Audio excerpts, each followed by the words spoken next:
تھے قربانی کے بارے میں دوسرا مسئلہ کہ شرکت کس انداز سے کرنی ہے۔ پہلی بات تو یہ کہ بکری، دمبا، بھیڑ اور بکرا اس کے اندر کتنے شمار ہوں گے؟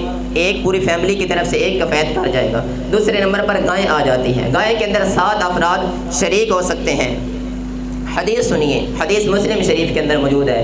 حدیث نمبر 1318 صلح حدیبیہ کے موقع پر صحابی بیان کرتے ہیں کہ رسول اللہ صلی اللہ علیہ وسلم کے ساتھ ہم سفر میں موجود تھے، تو گائے کے اندر 7 افراد شریک ہوئے تھے اور اونٹ کے اندر بھی 7 افراد شریک ہوئے تھے۔ اور ایک دوسری روایت کے اندر آتا ہے، صحابی بیان کرتے ہیں حضرت ابن عباس رضی اللہ عنہما کہ ہم نبی کریم صلی اللہ علیہ وسلم کے ساتھ سفر میں موجود تھے، تو گائے کے اندر 7 لوگ شریک ہوئے تھے، اونٹ کے اندر 10 لوگ شریک ہوئے تھے۔ تو ان دونوں حدیث سے یہ بات سمجھ آ رہی ہے کہ گائے کے اندر 7 افراد شریک ہو سکتے ہیں، اونٹ کے اندر 10 افراد شریک ہو سکتے ہیں۔ وہ آپ کی مرضی ہے کہ اکیلا بندہ ایک اونٹ بھی کر سکتا ہے، جیسے نبی کریم صلی اللہ علیہ وسلم نے 100 اونٹ اللہ کے راستے میں قربان کیے گئے۔